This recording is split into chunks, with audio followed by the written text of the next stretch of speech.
Bismillahirrahmanirrahim. Assalamualaikum warahmatullahi wabarakatuh. Selamat siang Bapak Hayan. Perkenalkan saya Farhan Walid Syah. NIM saya 2041030117. Pada siang hari ini saya akan menjawab seluruh pertanyaan yang panjenengan buat untuk ujian komprehensif pada hari ini.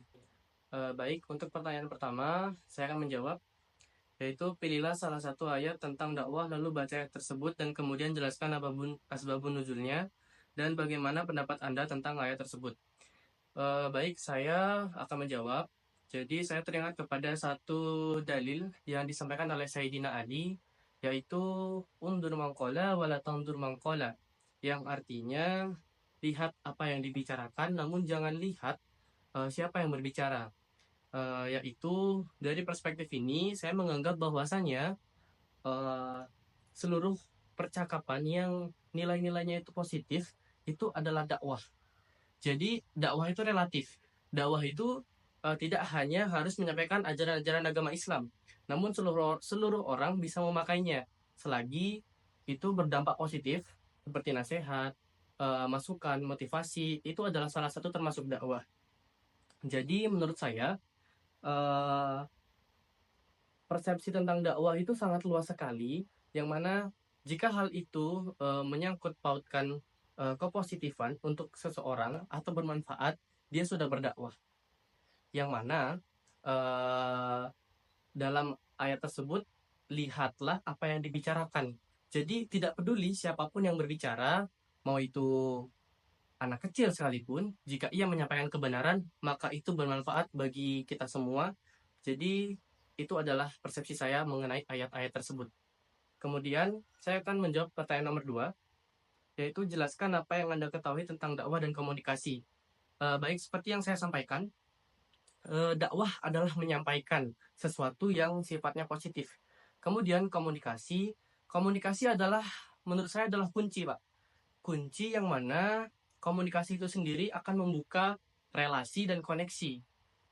Apa hubungannya di antara kedua ini? Hubungannya adalah ketika dakwah itu untuk menyampaikan sesuatu dan komunikasi sebagai kunci untuk membuka relasi dan relasi dan koneksi. Ketika digabungkan, ketika kita memberikan komunikasi yang baik, perspektif yang baik, maka first impression kita kepada orang lain maka akan menjadikan diri kita itu bervalue, menjadikan diri kita itu lebih bernilai, Pak. Seperti yang panjenengan minta jelaskan, yaitu komunikasi itu adalah salah satu kunci untuk kita mengejar prospek lebih tinggi. Nah, prospek lebih tinggi itu banyak sekali, tidak hanya dalam pola komunikasi itu tidak hanya satu komunikasi. Jadi banyak pola komunikasi roda, bintang, rantai, ada juga komunikasi dua arah, pola komunikasi grup. Ketika kita mengaplikasikannya di dalam kehidupan kita sehari-hari dan kita membuat koneksi dengan orang-orang di sekitar kita menggunakan first impression yang baik, yaitu menyampaikan suatu kebaikan, maka sudah pasti kita itu menjadi lebih bervalue. Sudah pasti diri kita itu dinilai bervalue atau dinilai baik oleh orang. Nah, disitulah kunci kesuksesan, Pak. Karena kita mendapatkan first impression yang baik dari orang-orang sekitar. Untuk pertanyaan nomor 3, jelaskan bagaimana pengalaman Anda saat masuk prodi KPI, profesi seperti apa yang Anda cita-citakan setelah lulus nanti, dan alasan memilih profesi tersebut. Eh, Pengalaman saya masuk KPI sangat luar biasa sekali, Pak. Karena banyak sekali ternyata metode-metode berkomunikasi yang yang saya pelajari, yang saya dapatkan dari KPI ini, Pak. Tidak hanya tentang berbicara, namun saya juga diajari tentang editing, kemudian diajari tentang jurnalistik, kemudian diajari juga tentang penyiar.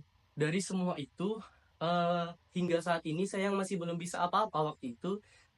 Sekarang ini saya sudah bisa berani, confidence atau percaya diri untuk berbicara kepada stranger atau orang lain, yang mana itu membuat saya berani untuk memulai percakapan conversation baru kepada orang lain untuk membangun sebuah relasi.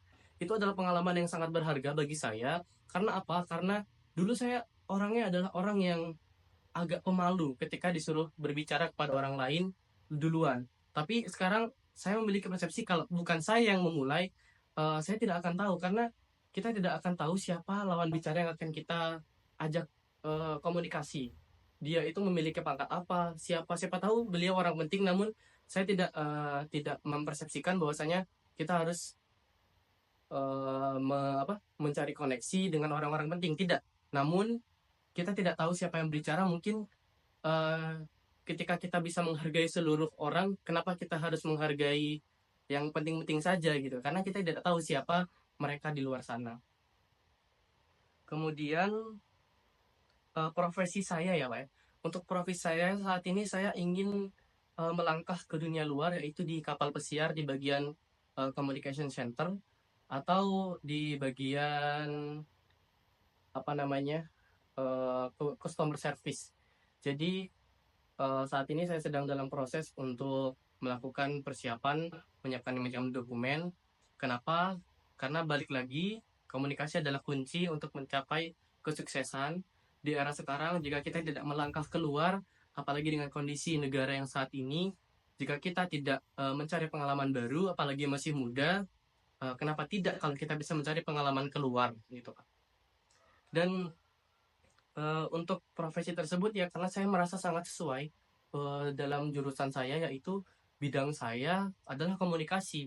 Jika saya bisa berkomunikasi dengan seluruh orang yang di luar negeri tersebut, tidak hanya di dalam negeri, saya tidak bisa membayangkan berapa banyak koneksi dan relasi yang mungkin bisa menguntungkan saya di masa depan nanti, Pak. Dan insya Allah saya masih memprosesnya sekarang.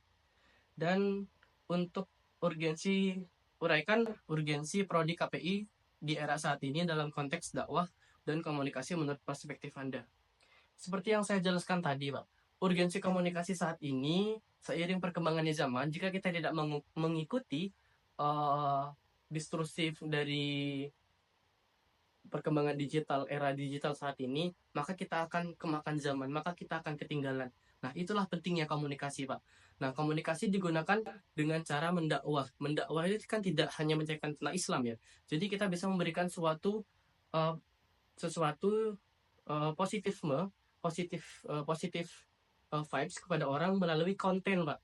Nah, di era sekarang kalau kita tidak bisa membuat konten yang baik, menyampaikan sesuatu yang baik, maka sudah pasti kita akan ketinggalan zaman, Pak.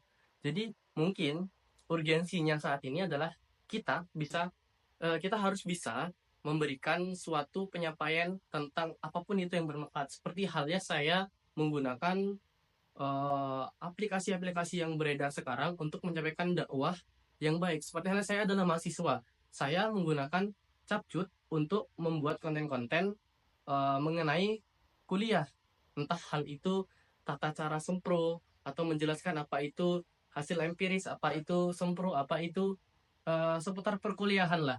Nah, dengan itu kita memberikan informasi-informasi yang informatif. Dari sana kita bisa mendapatkan engagement yang bagus dan juga kita bisa mengupgrade CV kita, portofolio kita di menjadi konten kreator mungkin kan. Salah satu value lebihnya adalah kita mendapatkan FYP atau bisa mendapatkan endorsement. Ya, seperti itu, Pak. Urgensinya komunikasi.